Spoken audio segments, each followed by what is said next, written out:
चलो अब देखो यहाँ से, ग्लोब पर कुछ परी एवं खरी रेखाएं बनी हैं, इन्हें गौर से देखकर निम्न प्रश्नों के उत्तर तालिका में दें। खरी रेखाएं किन दिशाओं के बीच खींची गई है?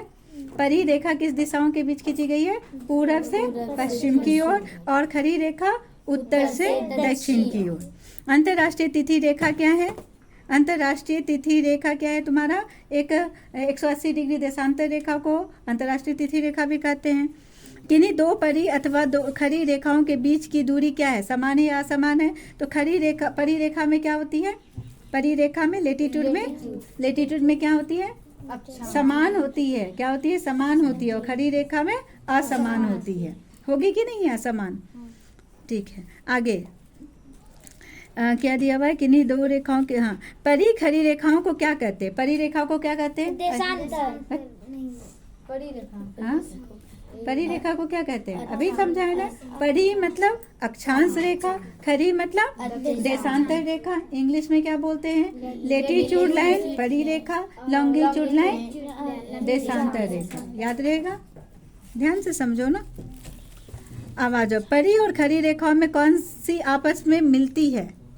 ठीक है, परी रेखा आपस में नहीं मिलती है, और ये खरी रेखा आपस में मिल जाती है। लॉन्गिट्यूड लाइन आपस में मिलती है ना, यहाँ पर जाके इधर से भी आएगा, इधर से भी आएगा, तो यहाँ पर जाके ये मिल जाएगा। ठीक है, पर अब क्या नेक्स्ट क्वेश्चन है, किन्हीं दो प्रमुख परी और खरी रेखाओं के नाम लिखे। तो परी रेखा में क्या हो जाएगा? परी रेखा में 0 डिग्री अक्षांश और विषुवत रेखा, और 180 डिग्री देशांतर अंतर्राष्ट्रीय तिथि रेखा। 180 डिग्री देशांतर अंतर्राष्ट्रीय तिथि रेखा किस में हो जाएगा? खरी रेखा में, और अक्षांश रेखा में 0 डिग्री और विषुवत रेखा कहेंगे। ठीक है, चलो, अक्षांश वृत्त किसे कहते हैं? विषुवत रेखा से, अक्षांश वृत्त किसे कहते हैं? विषुवत रेखा से उत्तर या दक्षिण कोई स्थान कितनी दूरी पर है, यह जानने के लिए हम विषुवत रेखा के समांतर ग्लोब पर अनेक रेखाएं खींचते हैं। ठीक है, विषुवत रेखा की तरह ये सभी रेखाएं पृथ्वी को घेरती है, अर्थात वृत्त बनाती है। इन वृत्तों या रेखाओं को अक्षांश वृत्त या अक्षांश की रेखाएं कहते हैं। समझे? समझा? क्या समझा है अभी तुम्हें? जैसे ये क्या है हमारा? बोलो बोलो, ये क्या है? जैसे ये क्या है हमारा? अक्षांश रेखा हो रहा है, तो इसके बीच में जो विषुवत रेखा सभी रेखाओं के पृथ्वी की ओर घेरती है और वृत्त बनाती है। इन वृत्तों की रेखाओं को अक्षांश वृत्त या अक्षांश रेखाएं कहते हैं। और हम विषुवत रेखा के समांतर ग्लोब पर अनेक रेखाएं खींचते हैं। अक्षांश वृत्त किसे कहते हैं? विषुवत रेखा से उत्तर या दक्षिण की कोई स्थान कितनी दूरी पर, यह जानने के लिए हम विषुवत रेखा, ये विषुवत रेखा है ना, विषुवत रेखा से एक समांतर ग्लोब पर अनेक रेखाएं खींचते हैं। ये सब काल्पनिक रेखा है।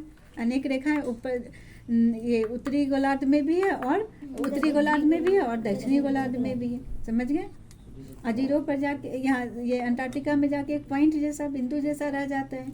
ठीक है, छोटा होता है, ऊपर जैसे जैसे जाता है तो अक्षांश रेखाएं छोटी होती जाती है, फिर नीचे यहाँ तक तो सेम ही रहता है, फिर ये दक्षिण की और नीचे जाती है तो वो फिर छोटा होते जाता है। ठीक है,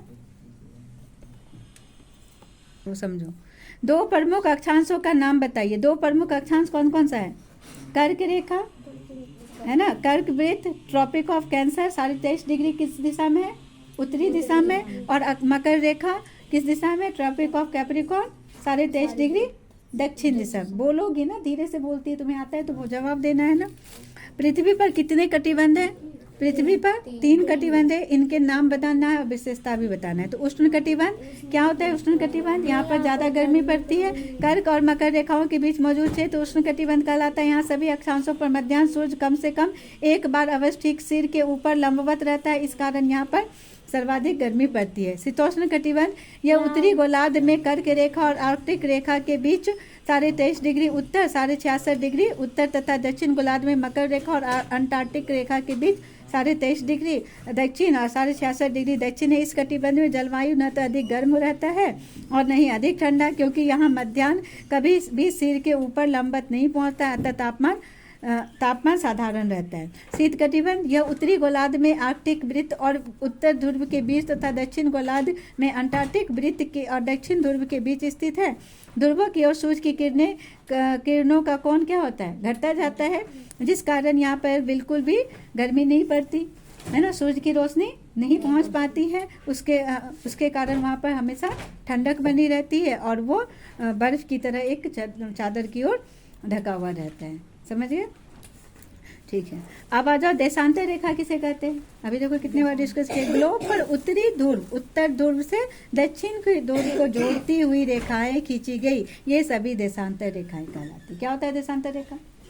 उत्तर से लेकर दक्षिण रेखाओं को जो जोड़ती है लाइन, वो देशांतर रेखा कहलाती है। आपस में सभी देशांतर रेखाएं बराबर लंबाई की होगी, पर उनके बीच की दूरी अंतर पड़ेगा। लंबाई क्या होगा? सेम होगा, ठीक है, मगर बीच की दूरी क्या होगा? असमान होगा, अंतर पड़ेगा।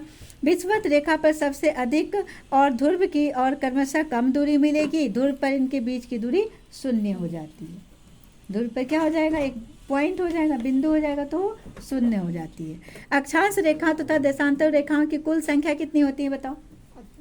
360। हाँ, अक्षांश रेखा और कुल संख्याएं अक्षांश रेखाओं की कुल संख्या 180 और देशांतर रेखाओं की कुल संख्या 360। अक्षांश रेखा पर क्या होगा?